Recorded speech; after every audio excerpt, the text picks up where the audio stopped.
shepherd in Goatheard. William Butler Yeats. I, shepherd. That cries from the first cuckoo of the year. I wished before it ceased. I, Goatheard. Nor bird nor beast could make me wish for anything this day, being old, but that the old alone might die, and that would be against God's providence. Let the young wish. But what has brought you here? Never until this moment have we met where my goats browse on the scarce grass or leap from stone to stone. I, shepherd. I am looking for strayed sheep. Something has troubled me, and in my rouble I let them stray. I thought of rhyme alone, for rhyme can be to measure out of trouble and make the daylight sweet once more. But when I had driven every rhyme into its place, the sheep had gone from theirs. I, Goatheard. I know right well what turned so good a shepherd from his charge. I, shepherd. He that was best in every country sport and every country craft, and of us all most courteous to slow age and hasty youth, is dead. I, Goatheard. The boy that brings my griddle cake brought the bare news. I, shepherd. He had thrown the crook away and died in the great war beyond the sea. I, Goatheard. He had often played his pipes among my hills, and when he played it was their loneliness, the exaltation of their stone, that died under his fingers. I, shepherd. I had it from his mother, and his own flock was browsing at the door. I, Goatheard. How does she bear her grief? There's not a shepherd but grows more gentle when he speaks her name, remembering kindness done, and how can I, that found when I had neither goat nor grazing, new welcome and old wisdom at her fire till winter blasts were gone, but speak of her even before his children and his wife? I, shepherd.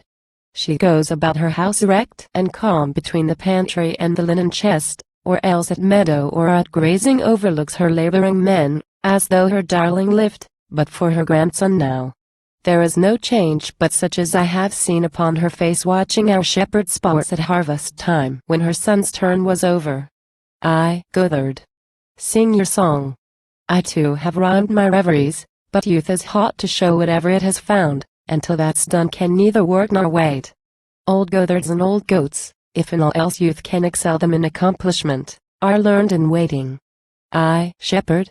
You cannot but have seen that he alone had gathered up no gear, set carpenters to work on no wide table, on no long bench, no lofty milking shed as others will, when first they take possession, but left the house as in his father's time, as though he knew himself, as it were, a cuckoo, no settled man.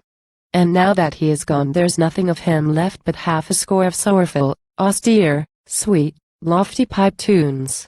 I, Goatheard. You have put the thought in rhyme. I, shepherd.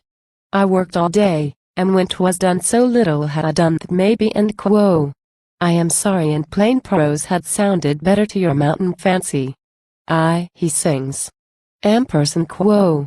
Like the speckled bird that steers thousands of leagues over sea, and runs o'er a wall, half flies on his yellow legs through our meadows. He stayed for a while, and we had scarcely accustomed our ears to his speech at the break of day, had scarcely accustomed our eyes to his shape at the rinsing pool among the evening shadows, when he vanished from ears and eyes. I might have wished on the day he came, but man is a fool. I, Goatheard. You sing as always of the natural life, and I that made like music in my youth, hearing it now, have sighed for that young man and certain lost companions of my own. I, shepherd. They say that on your barren mountain ridge you have measured out the road that the soul treads when it has vanished from our natural eyes, that you have talked with apparitions. I, Goatheard.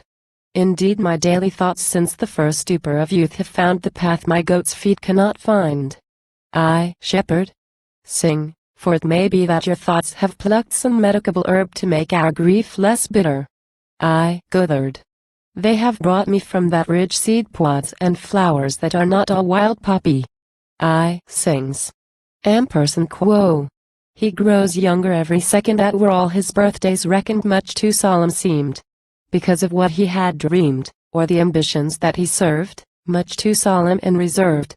Jaunting, journeying to his own day spring, he unpacks the loaded pern of all 'twas pain or joy to learn, of all that he had made. The outrageous war shall fade. At some old winding whitethorn root he'll practice on the shepherd's flute, or on the close-cropped grass court his shepherd lass, or put his heart into some game till daytime, playtime seemed the same.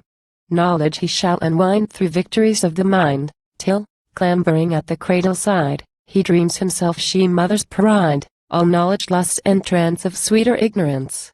I, shepherd, when I have shut these ewes and this old ram into the fold, will to the woods and there cut out our rhymes on strips of new torn bark, but put no name and leave them at her door. To know the mountain and the valley have grieved may be a quiet thought to wife and mother, and children when they spring up shoulder high.